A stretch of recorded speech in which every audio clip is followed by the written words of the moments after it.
last 16 hours. Real Madrid yesterday, they kicked off their La Liga campaign against Osasuna, and it was Kylian Mbappe who made the difference, sealing the win with a penalty goal. That was 6 minutes after the restart in the second half. And in England, Mohamed Salah has written his name further into the history books by winning the PFA Player of the Year's award for an unprecedented third time. And on the women's side, in her first season in England, Mariana Caldente, she marked her first season in style by winning the Women's PFA Player of the Year award. We will also highlight the youngsters, Morgan Rogers of Aston Villa, who signed up from Middlesbrough. And then we'll talk about Smith, who is now an Arsenal player. She won the Young PFA Player of the Year award, while noting Smith's historic achievement as the first foreigner to win the women's prize, a true sign of a bright future. Beyond that, there is drama brewing at Newcastle United, where Alexander Isak and the club are at odds. Both parties releasing statements yesterday. And then it's just not about football on the show this lovely morning.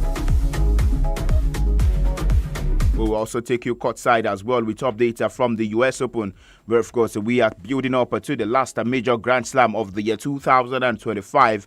We'll discuss about what to expect there in the US Open. We talk about Jannik Sinner, who lost in the Cincinnati Masters to the hands of Carlos Alcaraz. Is he going to be playing at the US Open? Yes, he will. I remember he said that was the only thing he said after his defeat to the hands of Carlos Alcaraz. That was on Monday night. And then we'll also discuss about basketball. The D Tigers of Nigeria are set to be in action later today by 7 p.m. in the quarterfinals of the AfroBasket Championship going on there in Angola. They'll face off against Senegal. What do you expect from all of these ones? But first, we join our partners, the BBC, to take a listen to what they have for us as regards the updates from yesterday's event. That's talking about the PFA Awards of the year, where Mohamed Salah wrote his name in the history books, winning the third PFA Player of the Year award. Let's join our partners, the BBC, to take a listen to what they have for us. That's the BBC Premier League update.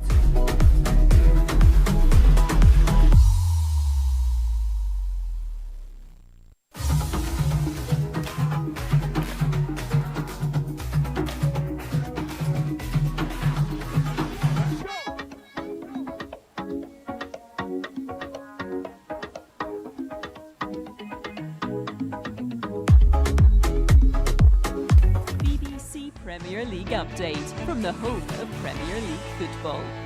Hello, I'm Shabnam Yunus-Jewell at the BBC Sports Centre. Liverpool's Mohamed Salah won the Professional Footballers Association Men's Player of the Year award for an historic third time. The Egypt international, who was last season's top scorer with champions Liverpool, also took the Premier League Player of the Season award and was named the Football Writers Association Footballer of the Year.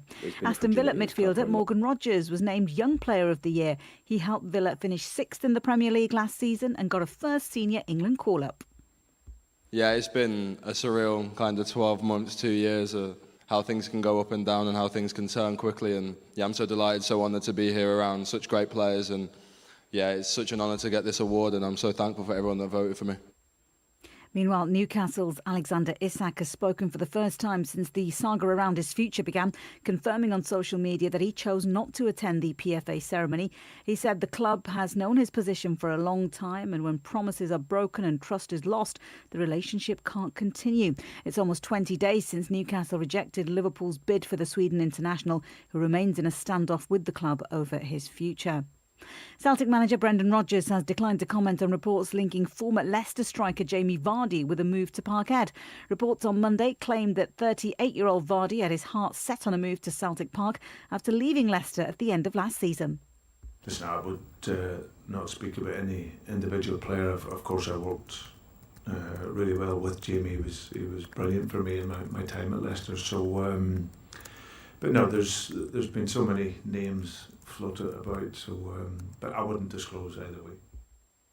And for more football news from the BBC, go to bbc.com/football. BBC Premier League update from the home of Premier League football.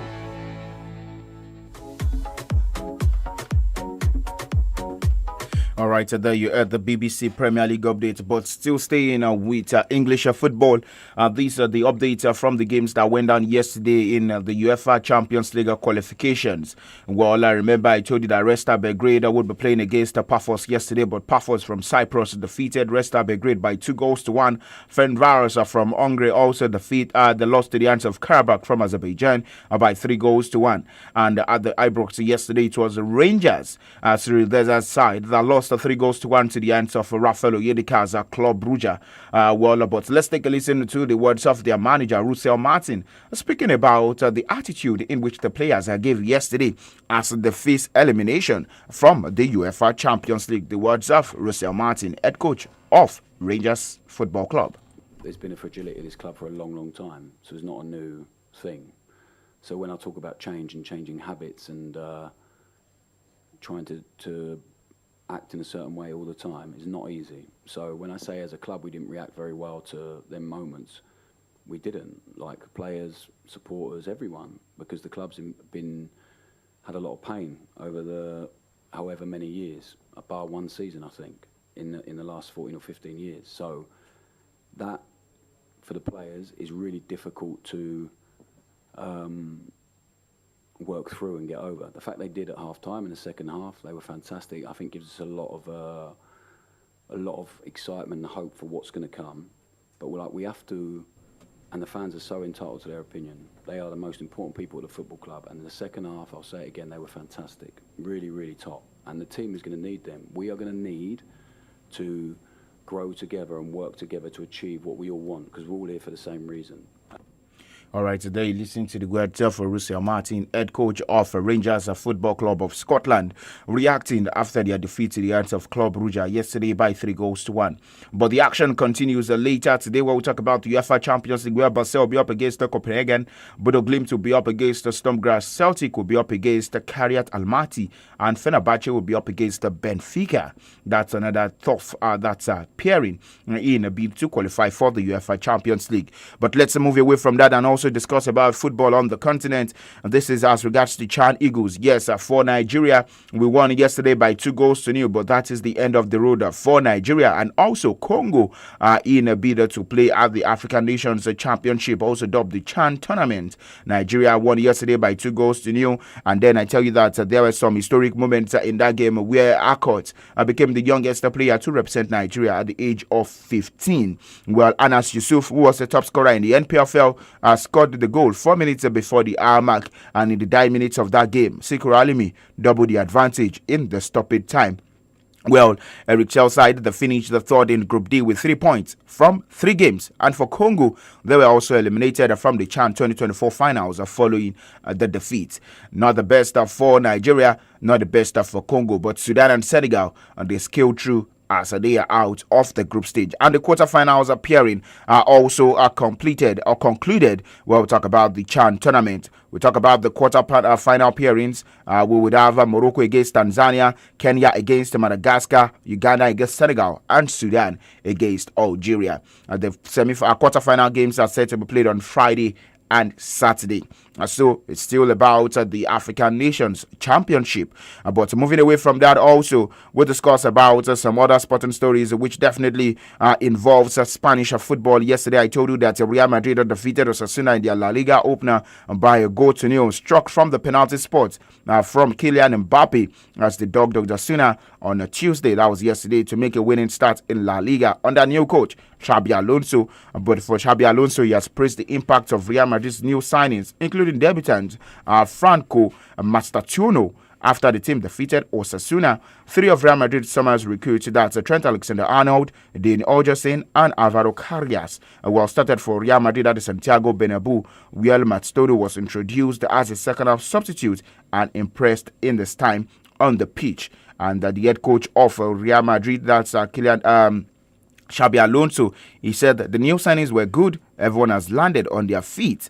And of course, he said they did well, maybe not spectacular, but they were serious. That's the words of Xabi Alonso, the head coach of Real Madrid. Remember that this is his first stint as head coach of Real Madrid. And then we move on to talk about some other sporting stories, which definitely involves the world of basketball for the D Tigers of Nigeria. Well, the riding high after a flawless 3-0 run in the group stage and are gearing for a critical AfroBasket 2025 quarterfinal clash against Senegal later today in Angola. Having dominated Group B with victories over Madagascar, Tunisia and Cameroon, the team is poised to leverage its offensive depth and momentum in its high stakes. And for Senegal, who are a 5-time AfroBasket champion, they secured their quarterfinal spot with a 78-65 playoffs win over South Sudan, following a 2-1 group stage record win with wins against Uganda, Mali, and a loss to the hands of the Egyptians. But for Nigeria, since 2015, well, we are hoping to win our second title, and one player is the only man lasting from that moment. His name is Stan Okoye, the number 5. In case you see the number 5 jersey, that's Stan Okoye, and he is one key player to watch and the only remaining player from Nigeria's 2015 championship squad, and his experience could play a big role in guiding the team into the semi-finals of this year's AfroBasket Championship going on there in Angola.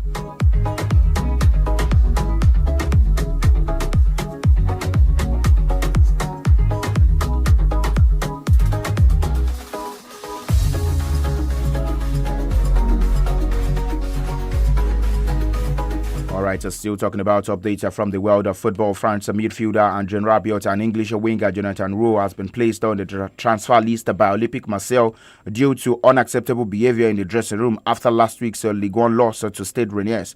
That's according to the club. Reports in French media also says that the two players had an altercation in the dressing room after their Friday loss, 1-0 loss to Rennes, despite the host playing most of the game with 10 men. Both Rabiot and Rowe arrived at Marseille last year and played regular football as the club finished second there in Ligue 1, but the decision was communicated to the two players by the club on Monday that they are no longer wanted. And you know their manager, he is a more of a disciplinarian. That's talking about Roberto De Zerbi, the Italian. But talking about football story, still women's football now. Brighton have resigned England and Arsenal striker Mitchell Agermang, who was on loan for the majority of last season. And of course, during the European Championship there in Switzerland, she was a star for the Lionesses of England as they clinched their second Women's European Championship. The 19-year-old is a graduate of Arsenal's academy, but spent last season on loan with the Seagulls, scoring 5 goals in 22 appearances across all competitions. Well, still talking about all of these updates from the world of football. Matthias Tel, he has come out to say that he will not be brought down by racial abuse after he was subjected to it on social media. The 20-year-old was targeted after he missed a spot kick in Tottenham's penalty shootout defeat by Paris Saint-Germain in last week's UEFA Super Cup. And Tottenham Hotspur issued a statement to say they were disgusted with the abuse. But for the French international, he said he is not going to crack under pressure, and of course amidst the racism rule in which he has faced.